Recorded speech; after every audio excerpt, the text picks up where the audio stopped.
El Evangelio de Marcos es un libro de la Biblia sobre la vida de Jesús. La tradición más antigua y confiable nos dice que fue escrito por un hombre llamado Juan Marcos. Marcos no simplemente tomó al azar un montón de historias acerca de Jesús y las puso juntas. Él diseñó este libro para abordar algunas preguntas muy específicas acerca de si Jesús era o no el Mesías judío. Paremos ahí, porque este es un término con el que muchas personas, como yo, no están familiarizadas. El Mesías era una figura de un rey, en ocasiones llamada el Hijo de Dios, que Israel estaba esperando para venir y establecer un reino aquí en la tierra.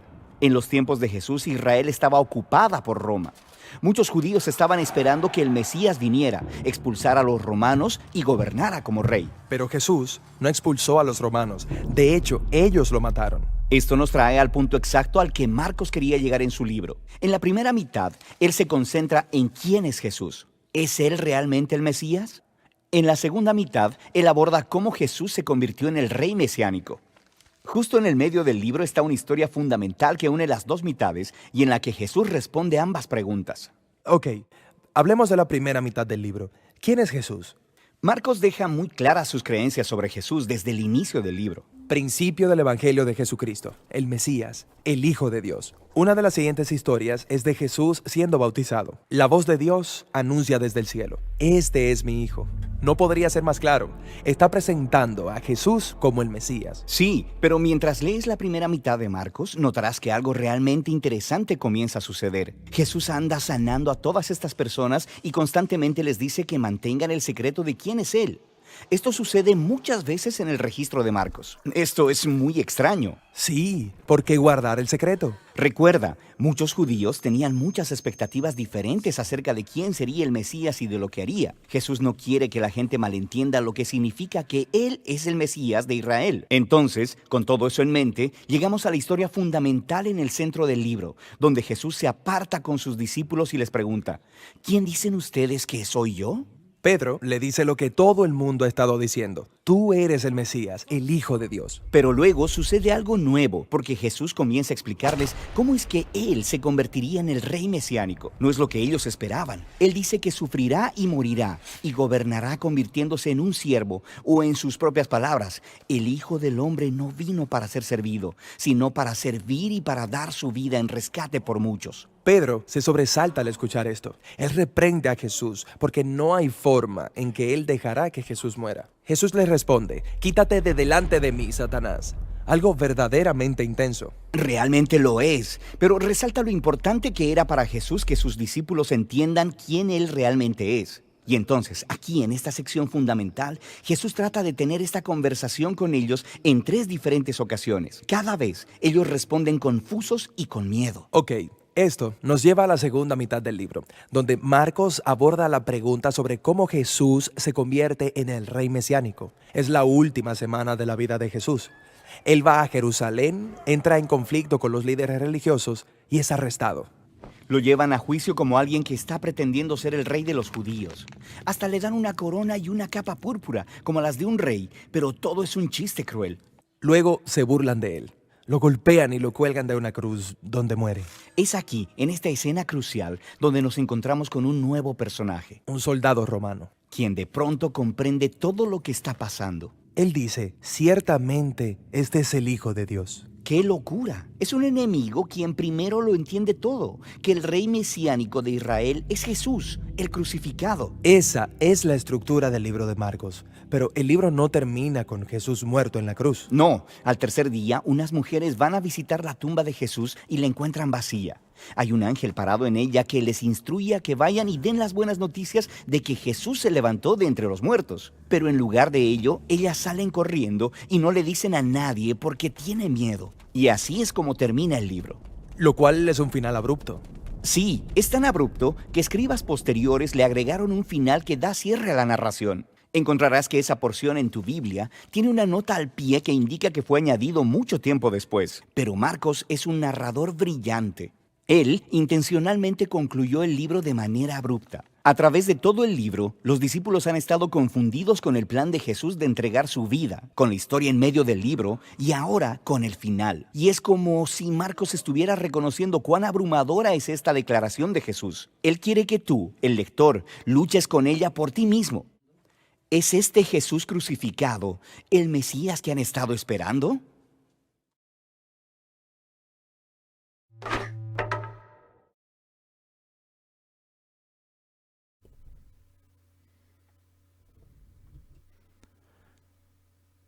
Qué gusto saludar y darle la bienvenida a todos y cada uno de los que están conectados en medio de este tiempo. Estamos en nuestro día octavo de este reto. Marcos, preparad el camino del Señor. Bienvenidos a los que están conectados con nosotros, que siguen esta transmisión, que han estado participantes activamente con el versículo a memorizar, los tiempos también de lectura, marcar, tomar apuntes, también a usted que participa de la batalla bíblica todas las noches, le felicitamos, damos gracias a Dios por su vida y por su corazón, por esta preciosa oportunidad que Dios nos da de poder conectarnos, de poder recibir este tiempo de bendición para nuestras vidas y corazones. Gracias por estar ahí siempre en sintonía, conectados, bendiciendo juntos al Señor, dando gracias porque Dios en todas las cosas es precioso, obra de una forma sobrenatural y nos acompaña también en esta hora. Quiero recordarle que estamos hoy leyendo el capítulo número 5, ahora desde los versículos 21 al 43. Ese es nuestro reto para hoy de lectura. Vamos a estar reflexionando en lo que nos presenta el evangelista Lucas en esta narración de estos capítulos de este capítulo 5,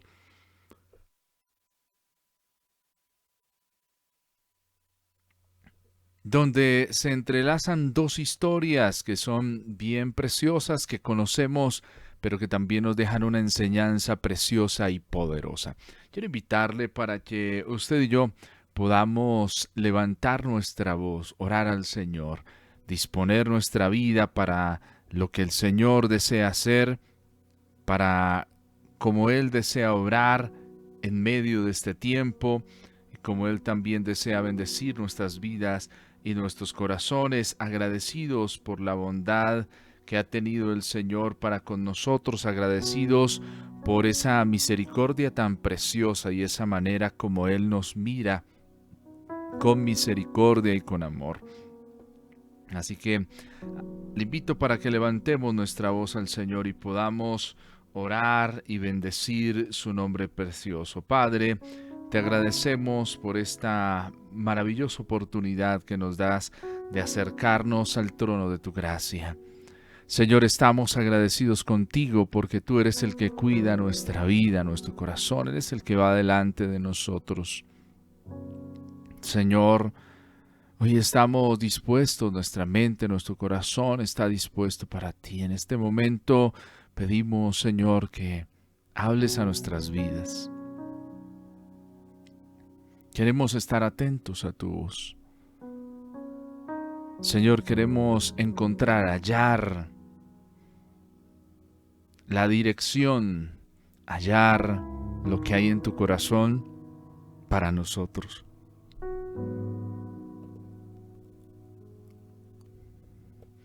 Señor, que ese pan precioso que hay para nuestras vidas y nuestros corazones llegue hoy. Gracias te damos. En el nombre de Jesús, amén y amén.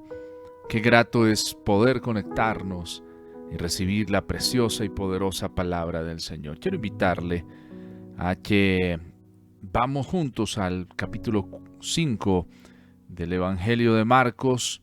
Tome este título: Hija, tu fe te ha hecho salva. Hija, tu fe te ha hecho salva. Vaya conmigo. Evangelio de Marcos capítulo 5, y que juntos podamos por un momento leer la poderosa palabra del Señor. Dice, desde el verso 21 en adelante: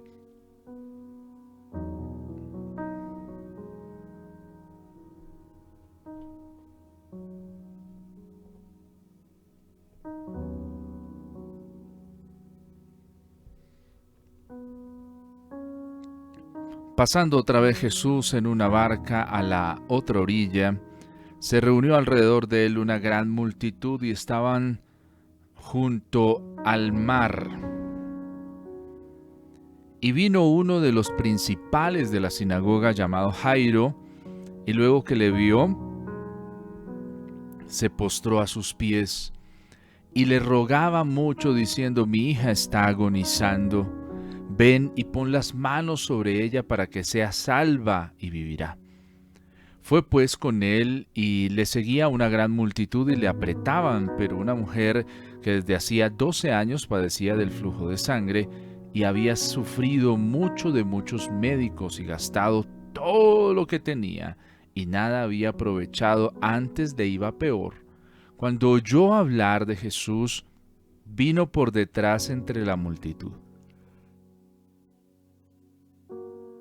y tocó su manto, porque decía: si tocare tan solamente su manto, seré salva. Y enseguida la fuente de su sangre se secó, y sintió en el cuerpo que estaba sana de aquel azote.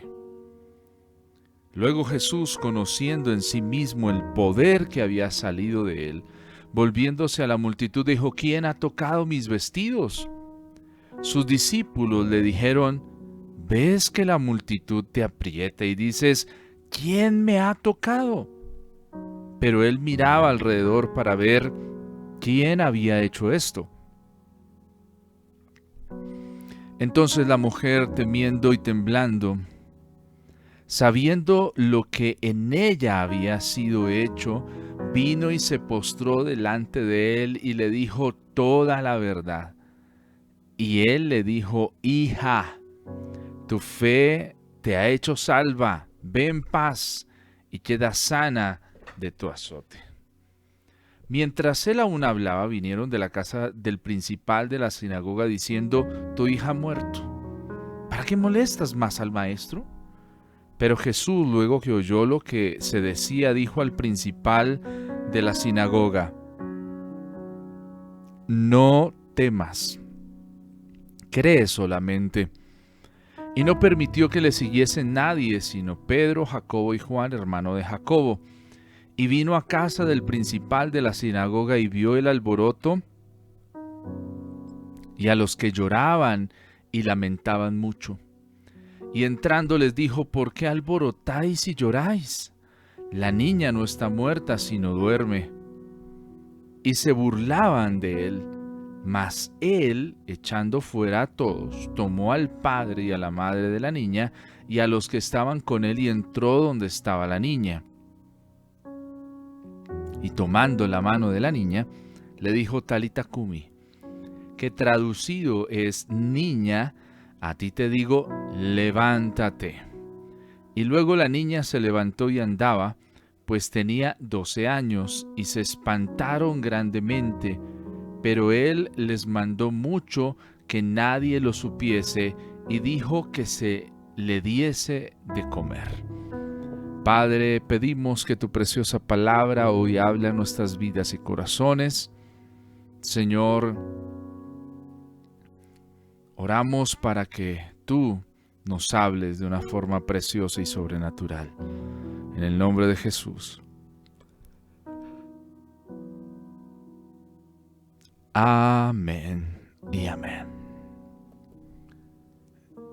Marcos, después de, en el capítulo 5, mostrarnos lo que acontece con un hombre que necesita ser liberado y mostrarnos la autoridad del Hijo de Dios.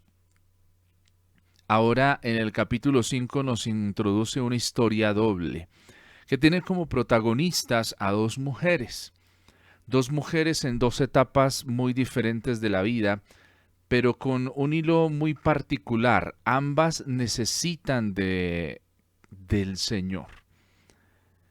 Una niña hija del principal de la sinagoga que se llama Jairo, otra una mujer que no se menciona su nombre, pero sí se menciona lo que ha padecido por mucho tiempo.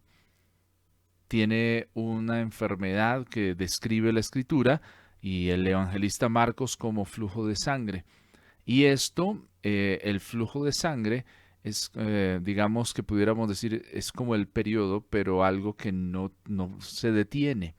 Y esto en las mujeres, y esto lógicamente ocasiona ese flujo de sangre, la coloca a ella en una situación bien compleja, en medio de un lugar y un escenario donde eso que ella, de lo que ella padece, y a lo cual el mismo texto nos muestra que ha invertido mucho en muchos médicos y la situación en lugar de mejorar va en detrimento en contra de ella, pues la pone en una situación muy compleja porque a los ojos de todos es una mujer que tiene un problema y su problema es bien complejo porque es de contaminación y lo mejor es no acercarse a ella.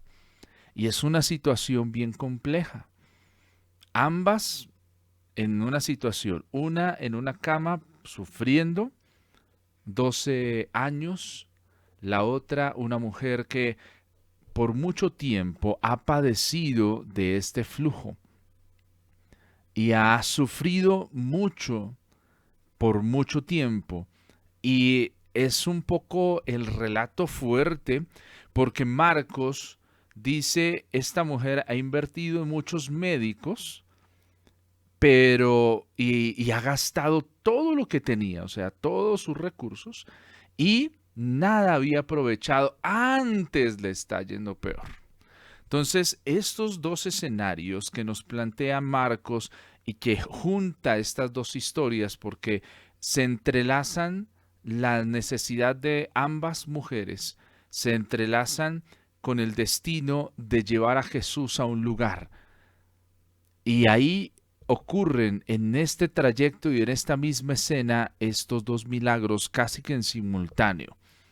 Entonces, una de las cosas que es importante tener en cuenta de lo que hace Marcos en su narrativa es que nos permite mostrar dos formas en las cuales el Señor puede obrar milagros. Muchas veces pensamos que siempre el Señor se ha acercado y Él es el que toma la decisión y hay una invitación previa, como está ocurriendo con el principal de la sinagoga que se levanta a hacer una invitación al Señor para que le ayude y para que su hija sea salva o sea sana en ese momento porque está padeciendo una situación que no se puede solucionar sino solo Él lo puede hacer.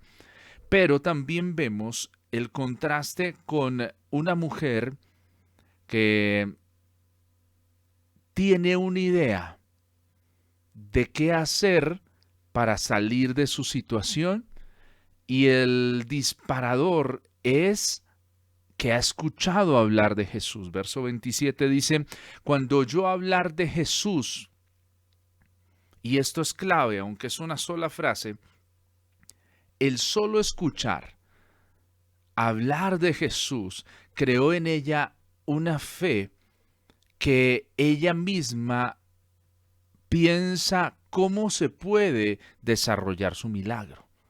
Y entonces ella dice para sí misma, si tocaré tan solamente su manto, seré salva. Entonces, vemos a un Jesús que va en medio de una multitud a la casa de Jairo. Muchas personas están tocando al Señor. Lo vemos más adelante cuando el Señor dice, alguien me ha tocado, y sus discípulos que están cercanos a Él dicen, Señor, pero es que tenemos una multitud encima. Que tú digas que alguien te ha tocado, pues todos te estamos tocando. Y pareciera algo normal que ocurra, pero es que hay una diferencia. Porque todos tocan al Señor, pero hay una mujer que ha tocado al Señor. Y tocado no está diciendo es que se ha acercado, sino simplemente ha tocado el borde de sus vestiduras. Pero el toque de esta mujer ha sido diferente al toque de las demás personas que están siguiendo a Jesús, porque llama la atención que solo esta mujer es la que recibe un milagro, en cambio los demás que se acercan y están tocando al Señor no. Y esto es llamativo. ¿Por qué pasa esto así? Y aquí podemos empezar a dilucidar varios aspectos que son interesantes en la narrativa de Marcos. Lo primero es que Jairo, el jefe de la sinagoga, se acerca al Señor. Y una de las cosas que es llamativa es lo que Jairo dice que espera que haga el Señor.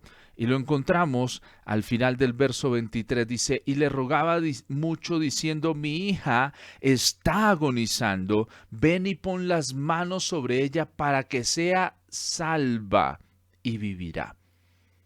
Interesante cómo la Reina Valera 60 traduce esta palabra, no colocan ahí la definición de sana, sino usan la palabra salva. La pregunta es ¿por qué Jairo está interesado en que su hija sea salva? ¿En qué contexto lo está hablando y cómo lo está presentando? Pero esa misma expresión es también la expresión de la mujer que está sufriendo del flujo de sangre, porque en el verso 28 ella dice, si tocare tan solamente su manto, seré salva. Entonces aquí hay dos peticiones que están hablando de la sanidad, pero introducen el entendido de ser salvos. La palabra que en el griego se utiliza para esta definición es la palabra sozo, sozo, S-O-Z-O, sozo. Sozo es una palabra que se utiliza para hablar de salvar, entendiendo el salvar como el ser librado y ser protegido. Algo que se puede entender de forma literal o de forma figurada. La definición más puntual que se puede utilizar para traducción es hacer salvo, librar, misericordia, preservar, salvar, sanar, sano. Entonces, aquí estamos viendo una expresión tanto en Jairo como en la mujer del flujo de sangre que están diciendo, necesito un sozo en mi vida. Necesito en mi vida que ocurra un sozo. Este significado trasciende un poco el aspecto simple que pudiéramos entender. Tiene un significado muy amplio que va desde entender que hay algo que puede ocurrir en lo físico y ir hasta lo espiritual y eterno. Entonces, la salvación que está pidiendo tanto Jairo como la mujer del flujo de sangre se entiende en el contexto que nos presenta Marcos y la forma en la que él lo presenta es que la salvación, el ser salvos, involucra la sanidad del cuerpo, involucra integralmente sanidad y no solo la salvación está supeditada a mi eternidad. Acá hay la introducción de un aspecto bien interesante. O sea, eres salvo no solo porque al final de tus días o en el momento que venga el Señor vas a ir al cielo, sino que hay en tu vida también un desarrollo de salvación porque el Señor está haciendo algo que también tú necesitas. Necesitas ser salvado tal vez de la enfermedad, necesitas ser tal vez como aún el hombre que está siendo poseído por un espíritu inmundo necesitaba ser salvo, ¿sí?, de esa opresión. Entonces el capítulo 5 nos muestra un desarrollo de esa salvación. Por eso introduce ambos esta petición. Jairo dice, mi hija sea salva. La mujer dice, yo voy a ser salva de esta situación. Entonces ellos están entendiendo un sozo que es la palabra del griego, que trae una liberación, que trae sanidad, que trae una preservación, que hay una cura que se está desarrollando, hay un desarrollo muy puntual. Y eso es lo que Marcos nos quiere presentar. En esencia, pudiéramos decir que el significado de sozo es hacer algo de forma completa. Y eso es lo que Marcos nos presenta. El Señor hace milagros de forma completa y no solo involucra tu futuro, sino tu salvación afecta todo lo que acontece en tu vida. Porque vas a ser, tal vez hoy necesitas ser salvo de la enfermedad, libre de la depresión, y eso es salvación. Nosotros muchas veces entendemos que la salvación está supeditada al final de nuestros días, al momento cuando el Señor venga por nosotros. Pero aquí se introduce una forma diferente de entender la salvación. Cuando el Señor te sana, te está salvando. Cuando el Señor te libera, te está salvando. Cuando el Señor va a tu casa, te está salvando. Pero también cuando con tu fe tocas al Señor, también te está salvando.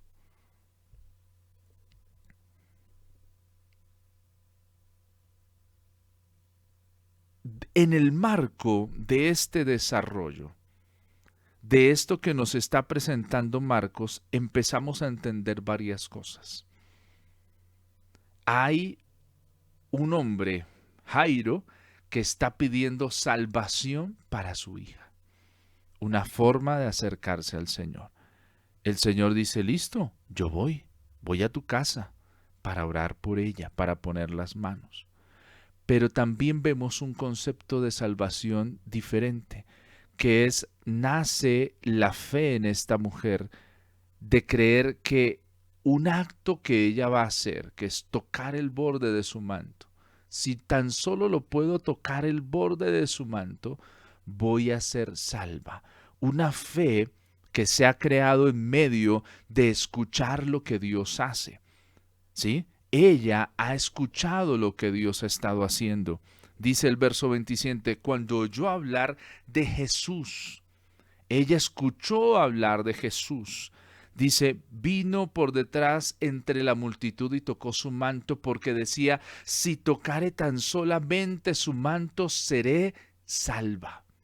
Entonces aquí vemos un desarrollo de la fe que es una fe que empieza a descubrirse y se descubre y crece a raíz de escuchar hablar de Jesús. El hecho y este ejercicio que estamos haciendo de reto debe ocasionar eso en tu vida.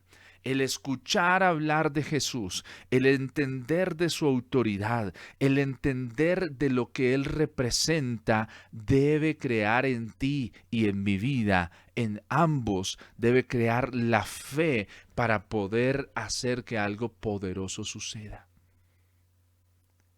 Dos formas. Una, invitación a Jesús a la casa, lo que hace Jairo. Otra, la actitud que tiene esta mujer que de escuchar al Señor ha creado la fe y ha desarrollado un plan. ¿Alguien le dijo a la mujer que así el Señor hacía milagros? No. ¿Por qué la mujer quiere ser ella quien toque a Jesús? ¿Y por qué no al contrario, Jesús el que la toque a ella? Hay que entender que Jesús tiene un reconocimiento ya en este punto de la historia, como rabí, como un hombre de Dios, como lo reconoce el mismo Mateo capítulos antes. Él enseña como quien tiene autoridad. Él tiene una autoridad. Los demonios huyen, los enfermos son sanados. Entonces, alrededor de Jesús hay un desarrollo de entender que lo que Él es y lo que Él representa. Pero ¿qué pasa? Hay también, en el momento cuando se está escribiendo esta historia y se está desarrollando, también hay ciertas cosas que socialmente, religiosamente se desarrollan. Una mujer con el flujo de sangre Y eso Jesús lo experimenta a lo largo de su ministerio, no solo con esta mujer, sino también con el leproso, con todas las personas que tienen ciertas enfermedades que a los ojos de todos son el resultado de algo que esas personas han hecho, y eso que ellos tienen los hace impuros y no pueden estar cerca a alguien porque lo que ellos tocan contaminan. Entonces aquí se da también un desarrollo donde el Señor mismo irrumpe en la escena y libera de toda contaminación, y donde el Señor quita eso. Si un rabí como Jesús toca a una persona que está lleno de lepra, que está enfermo, automáticamente se habla de que va a quedar contaminado y tiene que pasar por un rito de purificación. Pero lo maravilloso está en que como Jesús se acerca y toca y obra milagros, pues al no estar enferma la persona que estaba enferma, Jesús no está contaminado y no tiene que pasar y cumplir el rito de la purificación. Entonces, ¿qué es lo que pasa aquí? Aquí la mujer también sabe que su plan busca que evitarle problemas al Señor. Mire que el milagro que Jesús hace, que dice, ha salido poder de mí, es un milagro que Jesús mismo es el que lo busca descubrirlo. Cuando él pregunta a alguien, ¿quién ha tocado mis vestidos? Es la pregunta que hace el Señor. Y sus discípulos dicen, pero Señor, ves que la multitud te aprieta. Y dice, ¿quién me ha tocado? Pues es que todos te están tocando. Pero mire, aquí hay un principio también interesante que podemos entender. Muchas veces tú y yo podemos estar cerca de Jesús. Podemos aparentemente tenerlo demasiado cerca. Y tocarlo muchas veces, pero no tener la fe para que ocurra un milagro.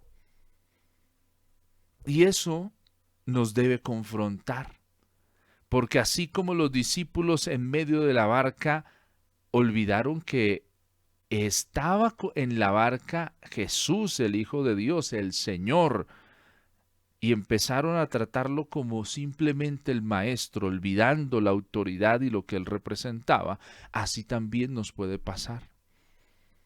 Mira, muchas veces con facilidad podemos volver nuestra vida algo que pierda esa capacidad de entender que el Señor es quien tiene toda la autoridad para obrar cosas sobrenaturales en nuestra vida.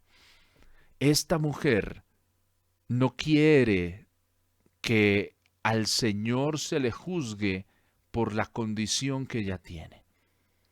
Y por eso dice, ni siquiera se lo va a pedir al Señor, solo dice ella, solo necesito tocar el borde es la puntica. Con solo que eso pase, voy a ser sanada. Y aquí esto nos confronta. ¿Cuántas veces nosotros mismos no hemos cultivado la fe para poder recibir algo?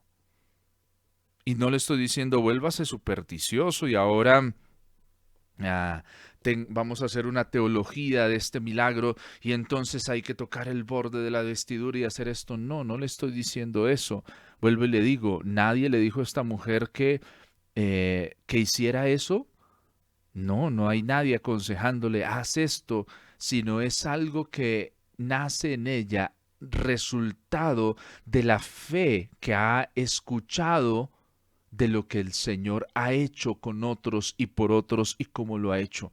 Y eso la lleva a ella a tener un plan. Nadie le dijo a la mujer que ese plan funcionaría. Lo hace en fe. Y esa es la diferencia. Tocar al Señor con fe hará que de Él salga poder y obre un milagro. Pero muchas veces no estamos en esa concepción, en ese entendimiento. Muchas veces nosotros nos acercamos al Señor, pero nos olvidamos que debemos siempre tener la fe de entender que si Él está con nosotros, algo va a ocurrir. ¿Cuál es la expectativa que tú y yo tenemos de lo que Dios puede hacer? Esta mujer crea una expectativa. Su expectativa es que si toca tan solo el borde de las vestiduras, va a ocurrir un milagro. Va a ser salva, y como lo acabamos de ver, la salvación no solo involucra el final de mis días, sino la salvación está en mi presente, en mi hoy. Hoy el Señor quiere salvarte. ¿De qué? De las situaciones que estás enfrentando, de las situaciones que estoy enfrentando. Él quiere salvarme. La pregunta es, ¿tengo y estoy desarrollando la fe? Jairo tiene una fe diferente a esta mujer. Jairo nos plantea también un desarrollo. Él dice, ven, pon las manos sobre ella para que sea salva y vivirá. La fe de Jairo es llevar al Señor a su casa y su fe dice, si Él la toca, si Él pone sus manos sobre ella, va a ser salva. La fe del centurión dice, envía tu palabra y mi siervo será sano. La fe se ejercita en cada uno de nosotros de formas diferentes, y esto es algo que tenemos que entender, porque a veces nosotros hacemos de la vida cristiana como si fueran fórmulas mágicas. Y no son fórmulas mágicas. El desarrollo de la fe es algo también muy personal. Y lo estamos viendo acá. 2 milagros que ocurren con ejercicios diferentes. Uno dice, si vienes y pones tu mano, mi hija va a ser salva. La otra dice, no, si yo me acerco y toco al maestro, va a ocurrir el milagro. Y como lo he mencionado, el centurión dice, envía la palabra. Y ese ejercicio de fe que cada uno hace que ocurran milagros. La fe que tú tienes no es la misma que yo estoy desarrollando. La fe que estás desarrollando no es la misma, y por eso debemos quitar eso de que a veces nos entristecemos. Ay, pero es que mire, cuénteme, ¿usted qué hizo? ¿Usted qué hizo para recibir el milagro? No, no es usted qué hizo. La pregunta es, Señor, enséñame a desarrollar la fe para recibir el milagro. Los discípulos le dicen, Señor, aumenta nuestra fe. Aumentar la fe es que, Señor, pásanos por las situaciones que necesitamos pasar para que nuestra fe crezca. Y eso habla de una identidad que empieza a crecer en nosotros para desarrollar la fe de recibir. Por eso no hay una fórmula mágica. Quitemos eso por un momento de nosotros. Hay personas que necesitan un toque, pero hay otras personas que su fe los lleva a acercarse a tocar al Señor. Hay otros que por solo escuchar la palabra serán sanos. Cada uno de nosotros tenemos un desarrollo particular de la fe.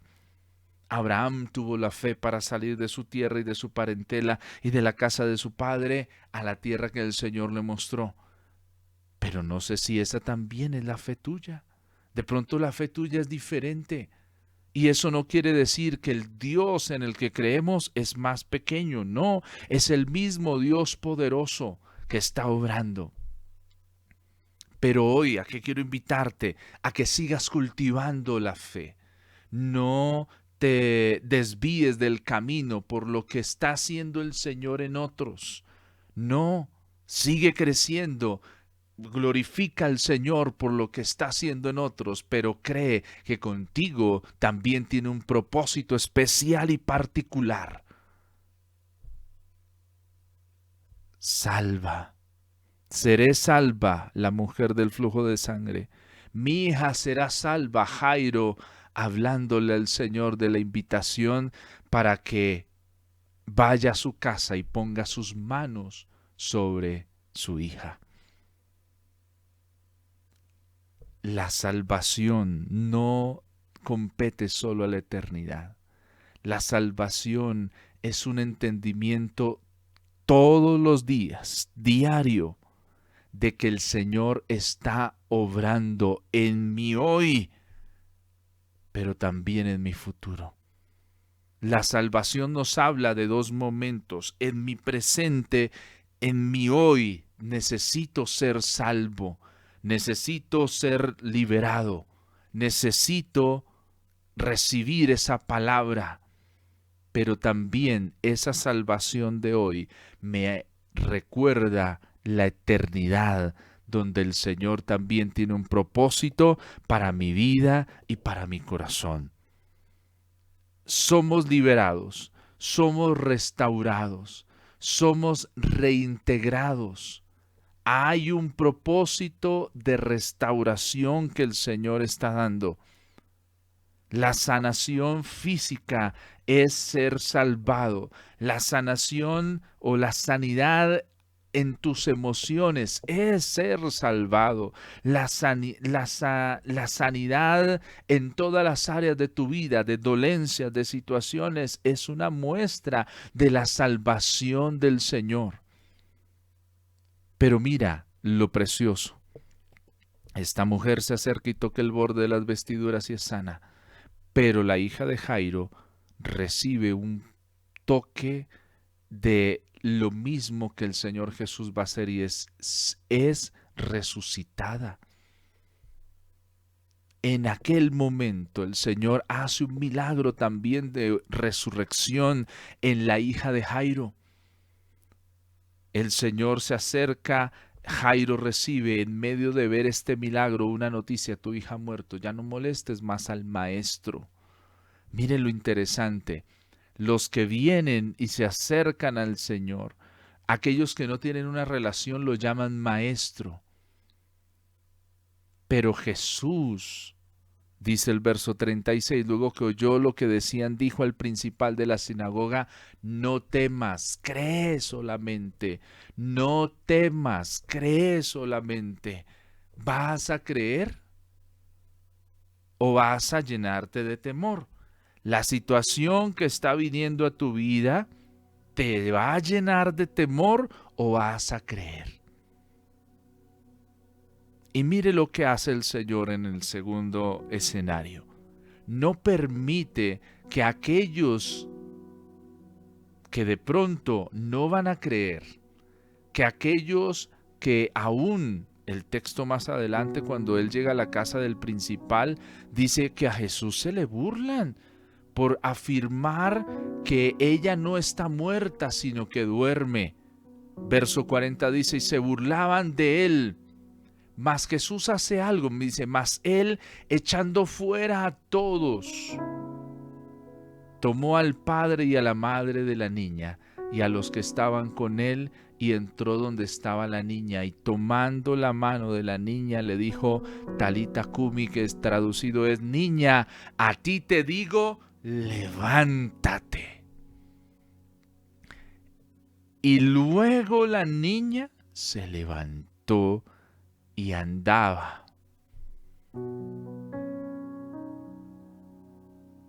Un sosó de Dios, una salvación que trasciende en mi presente, pero también habla de mi futuro. Un vivir todos los días tomado de su preciosa mano, una salvación integral. Lo que Dios está haciendo no es simplemente, ay, yo quiero tu alma y me preocupo por tu alma. No, el Señor, que es tu Salvador, que es mi Salvador, tiene una salvación integral. El Señor no solo quiere tu alma, también quiere que tu cuerpo sea transformado, que tus emociones sean transformadas, cambiadas. En lo espiritual, en lo físico, en lo emocional, experimentamos la salvación de Dios. Este término a lo largo del capítulo 5 tiene ese cambio. O se entiende como salva o también se entiende como sana. Pero estamos hablando de algo que se recibe de forma integral.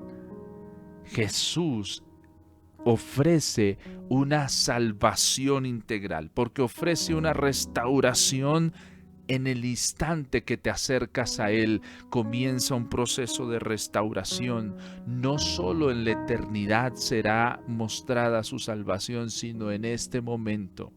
La obra completa de Jesús involucra restaurar al ser humano en su cuerpo, alma y en su espíritu, para que haya una plenitud de vida. El Señor quiere librarnos de todo mal, de toda enfermedad y aún de la muerte, porque tiene la autoridad para hacerlo. Pero también aquí hay algo interesante. Mira, la fe tenemos que cuidarla.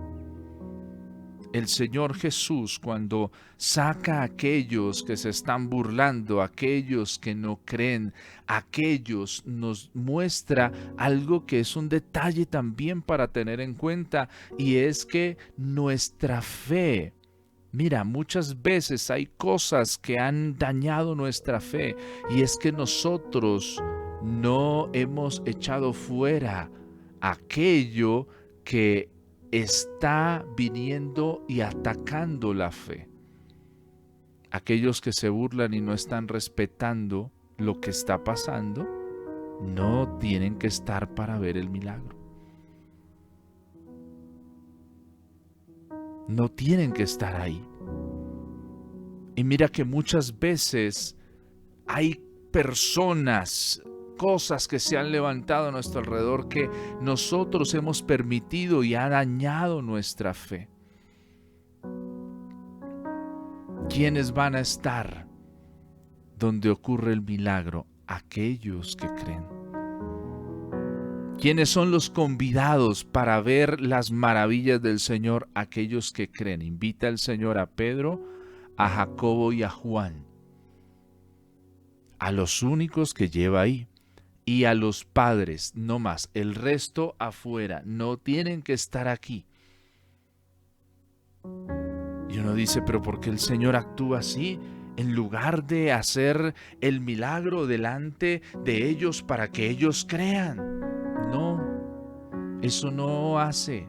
Mira, hay personas que pueden ver los milagros más asombrosos del Señor, las señales más poderosas, y no van a creer.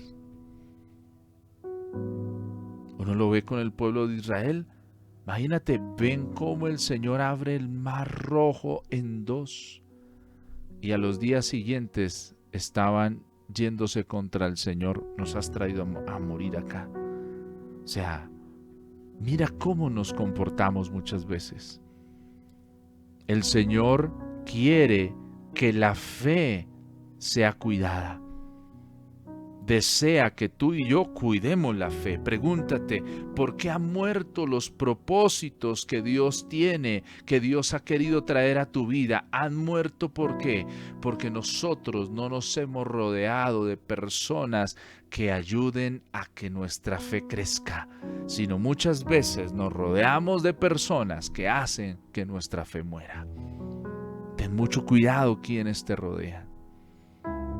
Ten mucho cuidado quienes están. No le estoy diciendo ande con todos los que le sigan a usted, esos son los que tienen que hacer. No, le estoy invitando a que sepa y aprenda a escoger quienes sí tienen fe y son de aquellos que cuando vean el milagro de Dios van a poder dar gloria y honra al Señor y van a poder testificar del poder de Dios.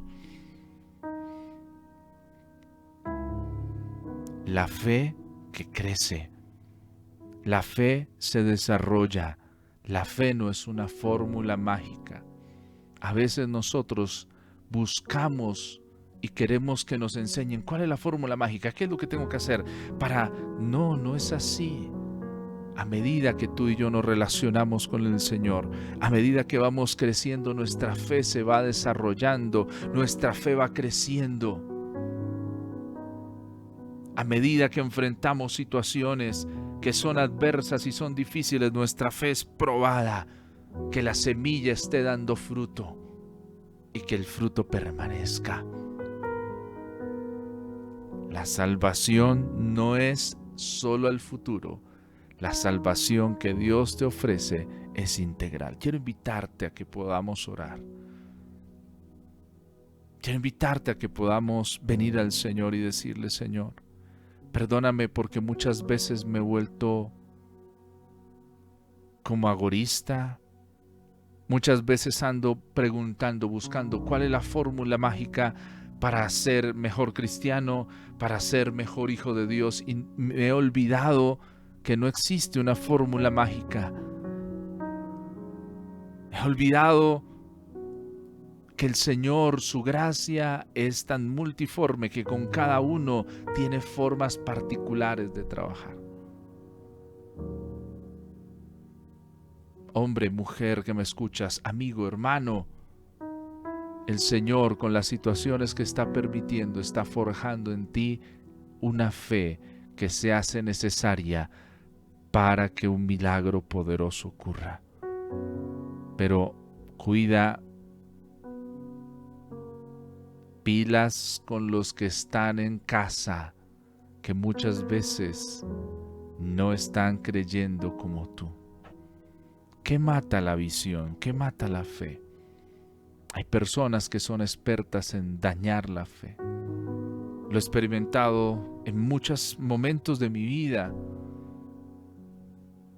Dios me dio buenas ideas y tal vez esas ideas Dios me las dio porque sabe que tengo la fe para poderlas llevar a cabo. Pero muchas veces cometí el error de preguntar, malinterpreté en la multitud de consejeros y me fui con muchos a comentar. Y lastimosamente muchos de ellos no tienen fe. Y me llenaron de sus miedos y de sus temores. Y ya no creí que Dios pudiera hacerlo. Pero hoy estoy aquí para decirte que si Dios sí lo quiere hacer. Para decirme a mí mismo: Daniel, Dios sí lo quiere hacer. Solo que tienes que creer. Solo que tienes que darte la oportunidad de vivir una vida cristiana relacional con el Señor única. Mira, lo que han vivido los que han estado antes que tú, esos son sus formas. Pero no quiere decir que va a ser así contigo. Hay algo nuevo de parte de Dios hoy. El Señor se renueva en la manera de hacer las cosas. Damos gracias por los que han estado antes que nosotros, por nuestros abuelos, nuestros padres, por lo que ellos han logrado y nos han enseñado. Pero ahora, hoy, se va a conocer no el Dios de mis abuelos, ni el Dios de mis padres, sino el Dios en que yo he creído y a quien estoy conociendo. Que el Señor hoy visite tu casa, visite tu vida y tu fe sea fortalecida. Padre, aquí estamos. Señor, mi fe necesita crecer. Mi fe necesita salir de esos letargos, de esas situaciones que muchas veces la han contaminado. Perdóname, Señor, porque muchas veces me has dado ideas y las he dejado morir, porque he pensado que tal vez son locas. Señor, esta mujer hizo algo loco. ¿Quién iba a pensar que tocar los vestidos del Señor harían que alguien fuera sano? Pero fue algo que le diste a esta mujer, alimentó su fe, lo hizo y recibió un milagro. Señor, ayúdame a alimentar la fe de lo que estás colocando en mi corazón. Dile eso al Señor: Dios, yo quiero alimentar la fe, no dañar la fe ni matar la fe, alimentar la fe para recibir lo que viene de tu parte para mí. Padre Celestial, hoy oramos, Señor, para que pongas determinación en nosotros. Señor, un entendimiento real de que la salvación no es solo de nuestro futuro, sino es un presente continuo, un desarrollo integral que tú tienes para nosotros. Señor, perdónanos porque muchas veces tú nos has hablado con claridad, nos has dicho las cosas y yo muchas veces he creído a las voces de otros. Han sido más fuertes las voces del hombre que la voz de aquel que me ha llamado de las tinieblas a la luz, de aquel que ha enviado a su Hijo a morir en la cruz del Calvario para darme vida y vida en abundancia. Señor, hoy oro para que liberes nuestra vida. En todas las áreas, libera nuestra vida. Señor, en nuestras finanzas, en nuestras emociones, Señor, en nuestro corazón seamos libres, en nuestro cuerpo también. Padre, tú estás aquí, oh Padre bueno y eterno. Estás aquí obrando, estás restaurando, sanando nuestras vidas y nuestros corazones. Gracias, Señor, por lo que estás haciendo en medio de nosotros. En el nombre de Jesús. Amén y amén.